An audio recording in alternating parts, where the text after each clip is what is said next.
Hey, what's up? This is Armin Van Buuren. You're watching electronicnightlife.com.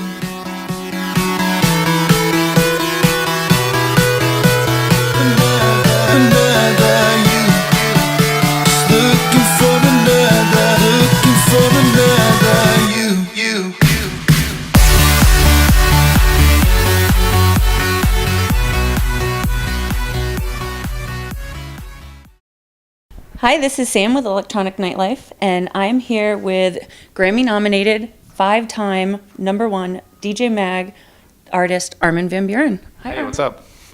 You're straight from quite a long journey these past couple of days. I hear you've been on the road for like 6 days now. Did a little bit of touring for the Memorial Day weekend, yes. Yeah, it was exciting. You were here in New York at EDC, yeah? Yeah, I played EDC and I played in Tampa for a big festival over there. I did Omnia in Las Vegas and Omnia in San Diego. And a lot of press and radio stations visits for my new single. Wow. So a lot of these were, well, it looks like it's a mix between club nights and festivals. So how do you like that? Do you have a preference to festivals over clubs, vice versa, or? It's you know, I like to use the food analogy because, you know, one day you like to eat fish and the other day you like to eat steak. I don't eat steak every day. I think it's unhealthy. Sometimes I like to eat vegetarian, for example. I really like vegetarian food. I'm a big fan. So that's how I approach gigs as well. Sometimes you play in a club, sometimes a festival. I have no particular favorite. It's just, you know, one day you eat this, yeah, second day you eat that. That's just how it goes.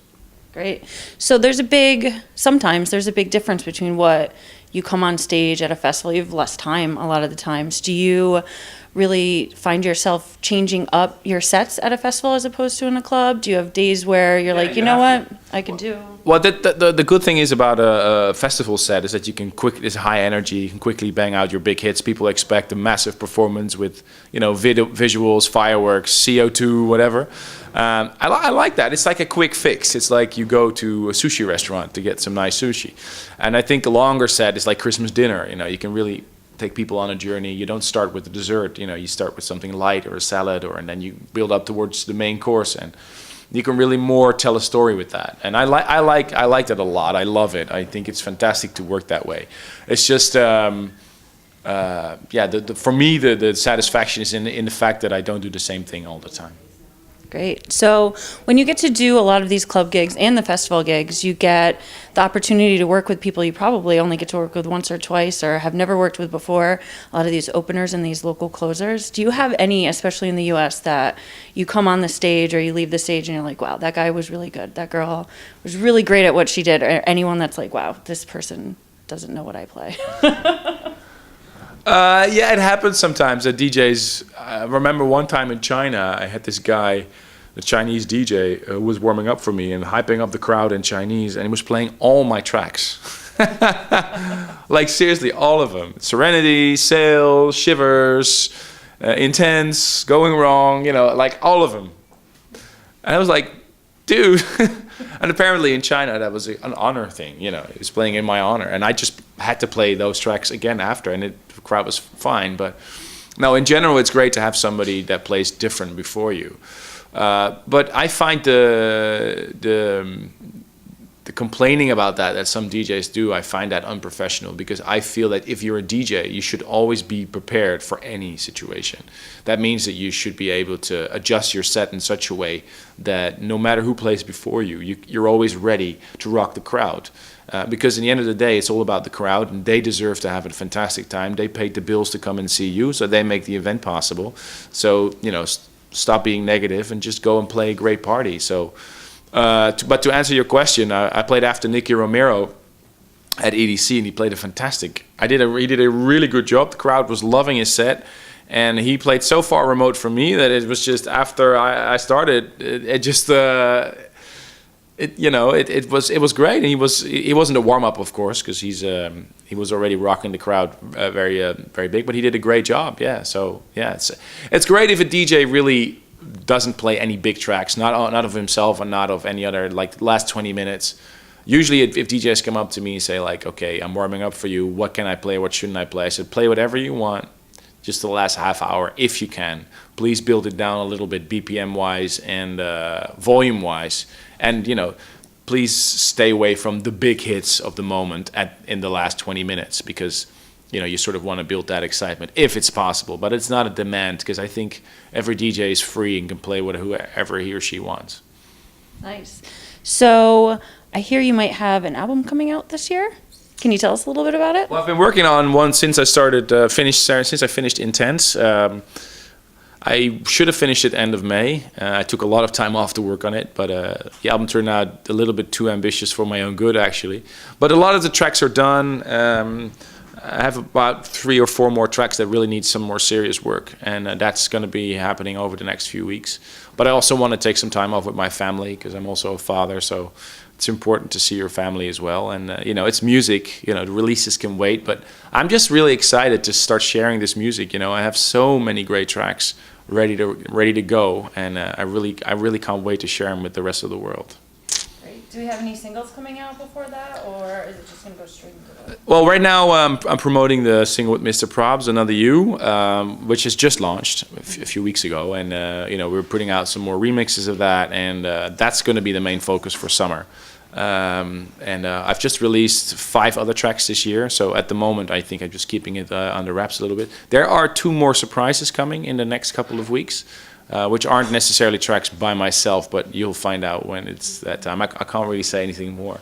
And then I hope to drop the album second half of the year, just in the fall, hopefully. Great. So you bring up your newer track, Another You, with Mr. Probs. How was it working with him? Yeah, it's super special because he comes from the world of hip-hop, and he had this massive success with a track called Waves. I don't know if you heard the original version ever. Such a beautiful track. So that was also the inspiration and the incentive to start working with him, because I'm just a big fan of his voice and his appearance. He's a great singer live as well. He's just very insecure sometimes, but he's a really, really great guy. Yeah.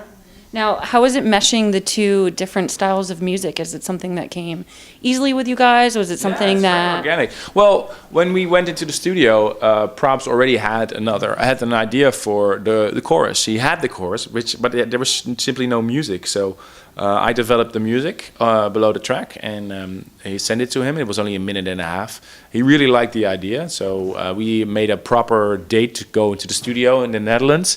It was in December of last year. And that's when we recorded the entire song. We wrote some more lyrics together. I recorded some real strings for that, and finalized everything in my studio back at home. And I was just super excited to do stuff like that. It was really, really cool. Great. And then just one last question, something that personally is very interesting to me. All right. You're a great businessman, and you have so many facets outside of music, involving your music, of course. Things with KLM, Heineken, you have your headphones with Philips. Any other ideas, any other partnerships you have coming up that the rest of the world can see, and maybe even keep building this trance and EDM love? I actually just signed another partnership. I can't really say what brand it is, but you'll know soon enough. I mean, one of the reasons is also because I spoke to a few of my more established, kind of older friends in the dance music industry, a couple of DJs, who were really great and really successful and really underground, but they forgot to earn money somewhere. And maybe some people think it's a wrong thing to make money. I think, end of the day, if I'm not hurting anybody, if I'm not overly commercial and cheesy everywhere, then there's nothing wrong with, making some money on the side if you're doing it, I think. But it has to be good. It has to be cool. It has to be credible. It can't be just, me on a pack of gum like that or something. No, can't do that. It has to be cool, and I have a great team of people around me that helps me with these kind of major decisions. So we turn a lot down, like a lot. We say no to a lot of brands that want to do something. But sometimes it's just like with Philips. I thought it was a really cool thing because I always dreamed of having my own line of headphones, and I had a demand for them. I said, well, if we're doing if we're making this piece of gear together, then I really want to be actively involved in designing the piece. And they agreed. So I actually flew to Hong Kong, and I sat down with the designers to really design my favorite headphone, and that's what actually happened. Wow. Great. That's awesome. Well, thank you so much for meeting with us. We had a great time talking with you. You've got to be exhausted. I'm exhausted just thinking about everything you've just done. Thanks again. Thank you. you.